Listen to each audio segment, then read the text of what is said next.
Bank resolution আইনটি অধ্যাদেশটি আটকে দেওয়ার মাধ্যমে কার্যত ব্যাংক ডাকাতদেরকে আবার ফিরিয়ে আনার যারা জনগণকে ধোঁকা দিয়ে জনগণের রায়কে অন্যায়ভাবে প্রভাবিত করে ক্ষমতায় যাবে, তারা নিশ্চয়ই ক্ষমতায় গিয়েও জনগণকে ধোঁকা দেবে।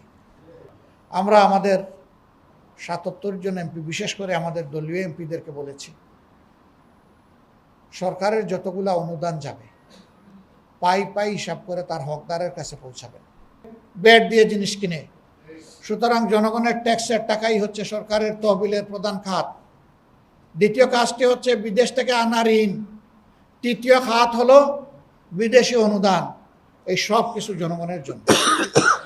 অতএব জনগণের টাকার হিসাব দিতেই হবে এবং সেই মোতাবেক চলতে হবে। শ্রমিক কল্যাণ ফেডারেশন নাম থেকেই বোঝা যাচ্ছে শ্রমিকদের কল্যাণে এই সংগঠনটি গড়ে উঠেছে। এদেশের প্রাচীনতম সংগঠনগুলোর মধ্যে এটি একটি।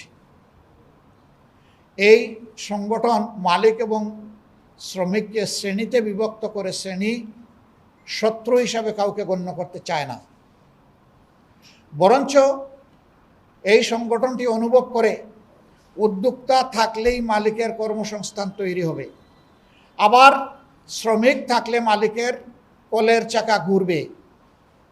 দুইটারই অস্তিত্ব সংরক্ষণ এবং তার বিকাশে পরস্পরকে দরদি এবং দায়িত্বশীল হতে হবে। যদি শিল্প বাঁচে, আমাদের শ্রমিক ভাই বোনেরা বাঁচবেন। যদি শিল্পের মৃত্যু হয়, তারা তখন কর্মহীন হয়ে পড়বেন। আবার শ্রমিককে ঠকাতে গিয়ে মালিক পক্ষ যদি এমন আচরণ করেন যে এই শ্রমিকের জীবনই কোনোভাবে চলে না, তাহলে মনে রাখবেন ওই শ্রমিক আন্তরিক সমস্ত সেবা আপনাকে দিবে না, কারণ সে তো তার জীবন বাঁচানোর জন্য অস্থির। অতএব এই জায়গায় আস্থার ব্যাপার, এই জায়গায় পারস্পরিক ভালোবাসার ব্যাপার, এই জায়গায় পারস্পরিক শ্রদ্ধাবোধের ব্যাপার। আমরা এই দুইটা সমন্বয় করতে চাই। এইভাবে সমন্বিত উদ্যোগই কেবল পারে একটা সমাজকে সামনের দিকে এগিয়ে নিতে। শ্রমিক নেই কোথায়? গড় থেকে শুরু করে এমন কোনো জায়গা নাই যেখানে শ্রমিকের হাত লাগে না। অতএব যে সমাজ এই শ্রমিকদেরকে সম্মানিত করবে, তাদের ন্যায্যতার ভিত্তিতে তাদের সাথে আচরণ করবে, তাদের পাওনা দেনা সুযোগ সুবিধা, তাদের কর্ম পরিবেশ এবং নিরাপত্তার ব্যাপারে যারা সুবিচার কায়েম করবে, যে সমাজ, সেই সমাজকে কেউ আটকায় রাখতে পারবে না। এই সমাজ ইনশাল্লাহ সামনের দিকে এগিয়ে যাবে। হ্যাঁ, জনগণ বলে আমাদেরকে ভোট দিয়েছে, বলে যে খাতায় তো মিলল না, দেখি যা ভোট দিলাম। সব কিছুর সাক্ষী আল্লাহ রাব্বুল আলামিন। দুনিয়ায় অনেক কিছু গোপন করা যাবে, কিন্তু আল্লাহ তাআলাকে কিছুই গোপন করা যাবে না। আল্লাহ বলেছেন, কঠিন শিলা পাথরের ভিতরেও যদি একটা অনুপরিমাণ কিছু লুকিয়ে থাকে, ওঠাও আল্লাহ জানেন এবং দেখেন। আল্লাহকে কেউ ফাঁকি দিতে পারবে না। এখন বলবেন, যদি কেউ কায়দা করে, ইঞ্জিনিয়ারিং করে, পিলফারেজ করে, বিভিন্ন ধরনের ফর্জারি করে, ফ্রড করে নির্বাচনের রায়কে যদি নিয়েই যায় তার পক্ষে, তাহলে সে তো পেয়েই গেল, সে তো জিতেই গেল। আমরা এমনটা করে কখনো জিতার চিন্তা করি না। যারা জনগণকে ধোঁকা দিয়ে জনগণের রায়কে অন্যায়ভাবে প্রভাবিত করে ক্ষমতায় যাবে, তারা নিশ্চয়ই ক্ষমতায় গিয়েও জনগণকে ধোঁকা দেবে। আমরা ধোঁকা দেওয়ার জন্য কোনো দেশ এবং সরকার গঠন করতে চাই না। আমরা এই কালো সংস্কৃতি থেকে জাতিকে, দেশকে, আমাদের রাজনীতিকে বের করে আনতে চাই।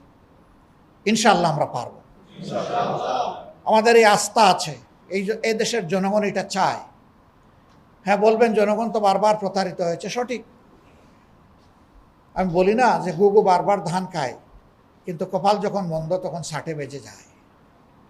ওরা বাঁচবে একসময় এবং জয় হবে জনতার, ইনশাআল্লাহ। আমি বলছি, আগে যেহেতু এই গাড়ি ছাড়া চলতে পেরেছি, আল্লাহ মেহরবানি করলে এখনো চলতে পারবো। এই গাড়ি আমি নেব না। আমি লিখিতভাবে জানিয়ে দিয়েছি, ওটা আমি নেব না। ড্রাইভারও নেব না, জ্বালানিও নেব না। আগে আমি চললাম কিভাবে? আগে যদি এটা ছাড়া চলতে পারি, এখনো পারবো ইনশাল্লাহ। কেন পারবো না? আমাদের সমস্ত এমপিরা এটা প্র্যাকটিস করবেন ইনশাআল্লাহ। আমরা আমাদের ৭৭ জন এমপি, বিশেষ করে আমাদের দলীয় এমপিদেরকে বলেছি, সরকারের যতগুলা অনুদান যাবে পাই পাই হিসাব করে তার হকদারের কাছে পৌঁছাবেন।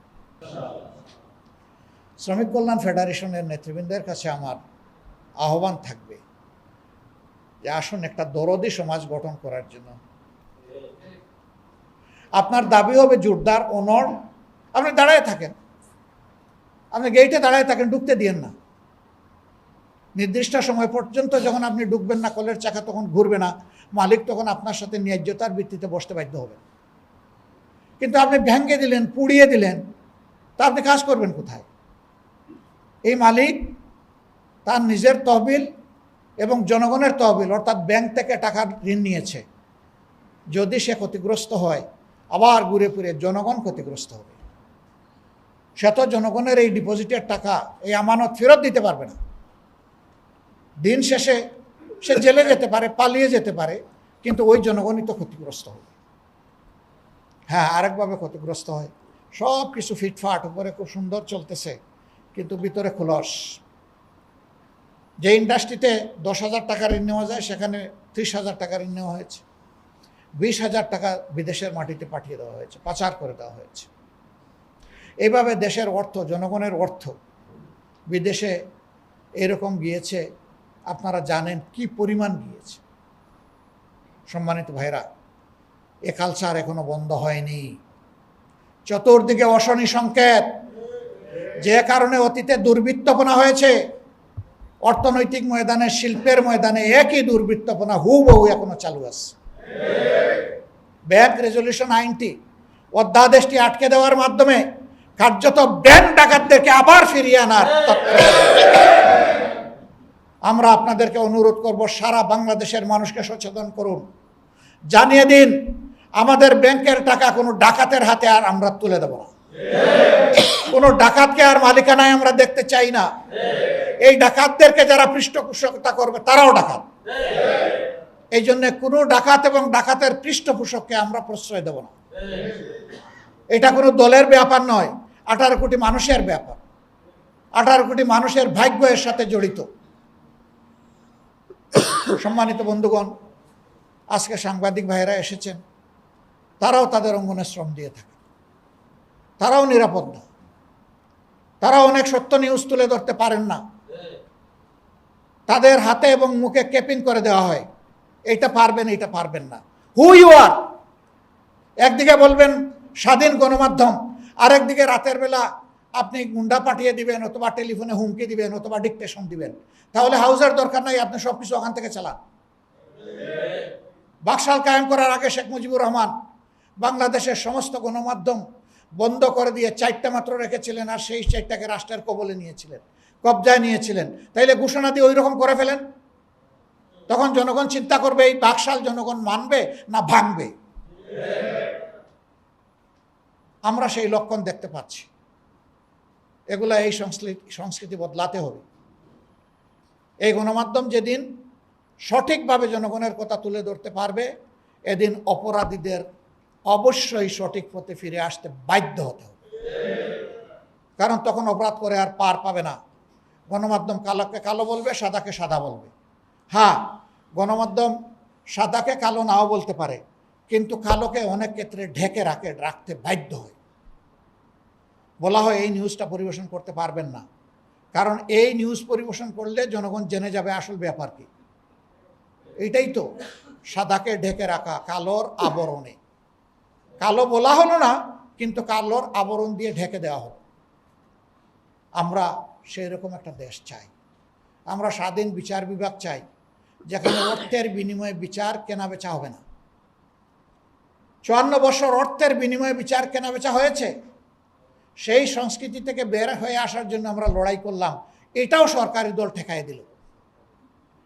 দুঃখের বিষয়, আপনারা তো এদেশের নাগরিক।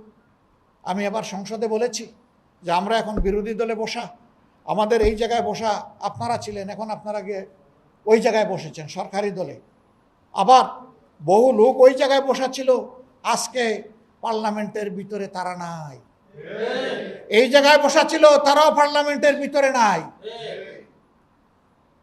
তুতিল মুলকা মান তাশা ওয়া তানজিউল মুলকা মিম্মান তাশা। আল্লাহ তাআলাই দেন এবং নেন, দেওয়ারও মালিক আল্লাহ, নেওয়ারও মালিক আল্লাহ। সুতরাং জনগণের উপর সুবিচার করুন। মাননীয় স্পিকারকে বলেছি, আপনি আমাদের উপর সুবিচার যদি করেন তাহলে 18 কোটি মানুষের উপর সুবিচার করবেন, কারণ আমরা তো 18 কোটি মানুষের জন্যই কথা বলবো। আমাদেরকে কথাগুলো বলতে দিন।